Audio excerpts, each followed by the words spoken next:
BC సంఘాల నుంచి 30 ఏండ్ల పోరాటానికి అడుగు అడుగున అండదండలు అందిస్తూ వచ్చారు. సహకారాలు అందించారు. వివిధ సందర్భాల్లో ఉద్యమం కీలక దశకు చేరిన సమయంలో ఉద్యమంలో భాగస్వాములవుతూ వచ్చారు. ఎంఆర్పిఎస్ విజయం సాధించడంలో నా బలహీన వర్గాల సంఘాల నేతల కార్యకర్తల ప్రజల సంపూర్ణ సహకారాలు ఉన్నాయనే విషయాన్ని మేము గాఢంగా అభిప్రాయపడుతూ ఇప్పుడు నా బీసీ ప్రజల ఆకాంక్షకు అనుగుణంగా ప్రస్తుతం ఏ 42% అయితే రిజర్వేషన్లు స్థానిక సంస్థల్లో రిజర్వేషన్లు అమలు జరగాలని ఏ డిమాండ్ అవుతున్నదో ఆ డిమాండ్ను కేవలం ఒక ఎంఆర్పిఎస్ సంఘంగా బలపరచడం కాదు, ఆ డిమాండ్ సాధించే విషయంలో ఎంఆర్పిఎస్ భాగస్వామ్యం అవుతుందని పూర్తి స్థాయిలో రేపు బంద్ విజయవంతం చేయడంలో నా బీసీ సంఘాలతో నేతలతో కార్యకర్తలతో ప్రజలతో మమేకమై నా బీసీ సంఘాల నేతలతో కార్యకర్తలతో ప్రజలతో మమేకమై బంద్ను సంపూర్ణంగా విజయవంతం చేసే విషయంలో ఎంఆర్పిఎస్ శ్రేణులు తమ వంతు పాత్ర సీరియస్ గా పోషిస్తారని చెప్పి నేను స్పష్టం చేస్తున్నాం. సీరియస్ గా బంద్ను జయప్రదం చేసే విషయంలో ముందుకు రావాలని శ్రమించాలని చెప్పి ఎంఆర్పిఎస్ శ్రేణులకు పిలుపునివ్వడం జరుగుతుంది. ఇక్కడ ఎంఆర్పిఎస్ పరంగా నా ఎస్సీ ఎస్టీ ప్రజలకు ఎస్సీ ఎస్టీ సంఘాల నేతలకు కూడా గుర్తు చేస్తున్నా, విజ్ఞప్తి చేస్తున్నా.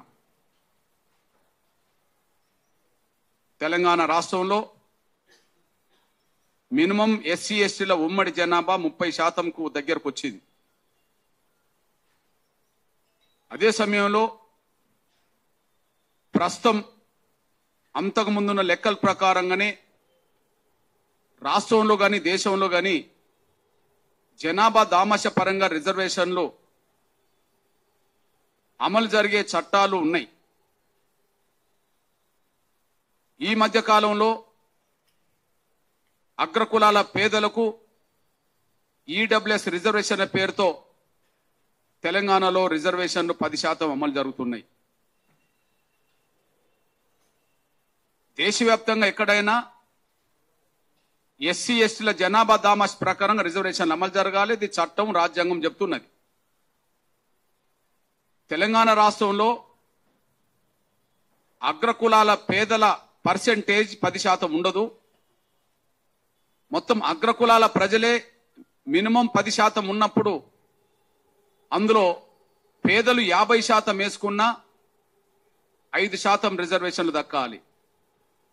పేదలు 30% ఉన్నా ఒక 3% రిజర్వేషన్లు దక్కాలి అని అగ్రకులాల పేదల పేరుతో పేదరికానికి మించి జనాభా కంటే మించి ఇక్కడ 10% రిజర్వేషన్లు అమలు జరుగుతున్నాయి. ఇప్పుడు ఈ తెలంగాణ గడ్డ మీద, ఈ తెలంగాణ రాష్ట్ర గడ్డ మీద న్యాయబద్ధంగా వివిధ రంగాల్లో న్యాయమైన వాటా పొందింది ఉమ్మడిగా నా బీసీ సమాజం మాత్రమే. న్యాయబద్ధమైన వాటా పొందకుండా అన్యాయం గురవుతున్నది అది విద్యారంగంలోనైనా ఉద్యోగ రంగంలోనైనా ఇప్పటికే అమలు జరుగుతున్న స్థానిక సంస్థల్లో రిజర్వేషన్లైనా తమ న్యాయబద్ధమైన వాటా దక్కలేదు ఇంతకాలం. కానీ కులగణన తర్వాత కొన్ని సర్వేల తర్వాత తెలంగాణ రాష్ట్ర ప్రభుత్వం సోదరులు ముఖ్యమంత్రిగా రేవంత్ రెడ్డి గారి చొరవతో 42% రిజర్వేషన్లకు శాసనసభ ఆమోదించింది. ఈరోజు తెలంగాణలో ఏ మాట కా మాట వాస్తవాలు చెప్పుకోవాలనుకున్నప్పుడు ఇవాళ ప్రతి పార్టీ కూడా 42% రిజర్వేషన్లకు అంగీకరించే పరిస్థితికి నెట్టబడ్డది.